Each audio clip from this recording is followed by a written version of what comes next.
Hello friends, welcome to my channel. And हम पढ़ने वाले हैं unit number 5, chapter number 8, health care predictive models a review. Lecture number 2 is about Framingham risk score. So Framingham risk score क्या है ये हम देखते हैं।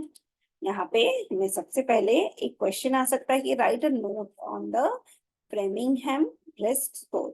तो 1948 में नेशनल हार्ट इंस्टीट्यूट, इन्होंने एक फ्रेमिंघम सिटी को लिया और यहाँ पर जो हार्ट डिजीजेस की जो स्टडी होती है उसको परफॉर्म किया। तो सबसे पहले वहां पर कोई भी पेशेंट ऐसा नहीं था जिसको हार्ट डिजीज था।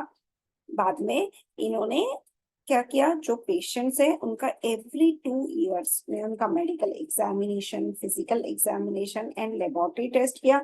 और फिर उन्होंने फाइंड आउट किया कि जैसे जैसे जनरेशन आगे बढ़ रही है तो हार्ट का रिस्क और हार्ट फेलियर का रिस्क भी बढ़ते जा रहा है। तो बेसिकली हम CVD को स्टडी कर रहे हैं, मतलब सर्वियोवास्कुलर डिजीज। इसमें बेसिकली क्या होता है, जो हार्ट से हमारे जो ब्लड ब्रेन में जाता है उसकी जो आर्टरीज होती है बहुत ही ज्यादा थिन हो जाती है और उसके वजह से जो ब्लड सप्लाई हो जाती है ब्रेन की वो कट ऑफ हो सकती है और पर्सन मैड हो सकता है या फिर पैरालिसिस अटैक आ सकता है और पर्सन का डेथ भी हो सकता है। तो ये जो CVD डिजीज है इसका हम यहाँ पर स्टडी कर रहे हैं, इसलिए हम ये सिटी के नाम की वजह से इसे बोला जाता है फ्रेमिंघम हार्ट स्टडी।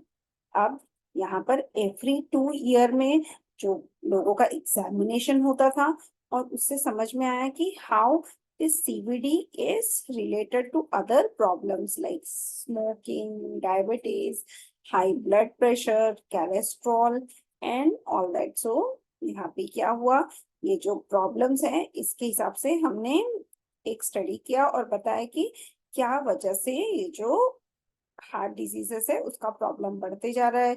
एज फैक्टर हो सकता है, high blood pressure, cholesterol levels, smoking status and diabetes. तो ये सारे प्रॉब्लम्स को हमने यहाँ पर एक एक करके टेबल में लिख दिया, जैसे age, then cholesterol, total cholesterol, SB not treated and SBP treated, smoker and diabetes. तो इस हिसाब से हम इसको पॉइंट्स देते हैं।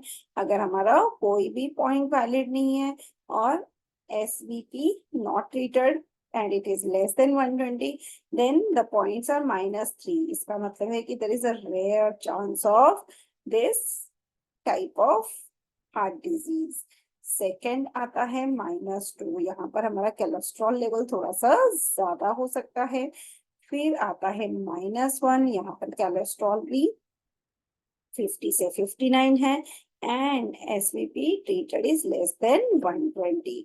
फिर आता है एज फैक्टर, जैसे 30 से 34 के बीच में कोलेस्ट्रॉल लेवल भी 45 टू 49 है। Cholesterol, total cholesterol is less than 160 but SVP not treated is 120 to 129, but the person is not a smoker or a diabetic, so the chances of heart disease are less। फिर आता है 1, जिसमें age group हो जाता है 35 से 44, then cholesterol 160 to 190 and other factors say SVP it is 130 to 139। then ये जो पॉइंट है वो अगर 2 होगा जब हमारा एज होगा 35 to 39, then cholesterol less than 35, 140 to 149 value हो सकती है इसकी एंड देन 120 टू 129। और फिर आता है पॉइंट नंबर 3, जहां पर person is a smoker and other values are also high. And इस तरह से आप देख सकते हो कि अगर पर्सन स्मोकर है या डायबिटीज है या दोनों ही स्मोकर और डायबिटीज है तो definitely the values keep on increasing, मतलब हम लोग 11 पे आ सकते हैं, 12 पे आ सकते हैं। तो जैसे अगर पर्सन का एज ग्रेटर देन 75 होता है तो यहाँ पर हार्ट डिजीज का जो रिस्क है वो बहुत ज्यादा हो जाता है। अब हम इन्हीं पॉइंटर्स को यहाँ पे डाल देते हैं, -2, -1, 0, 1, 2, 3, 4 का हमने यहाँ पे पॉइंटर्स डाल दिए 10, 5। Then we have taken what is the percentage of risk. फिर यहाँ पे परसेंटेज ऑफ रिस्क है less than 1, 1, 1.2, 1.5, like that we have reached till 2.8। Same way अब हम पॉइंट ले लेंगे 6, 7, 8, 9 and we will take the percentage of risk.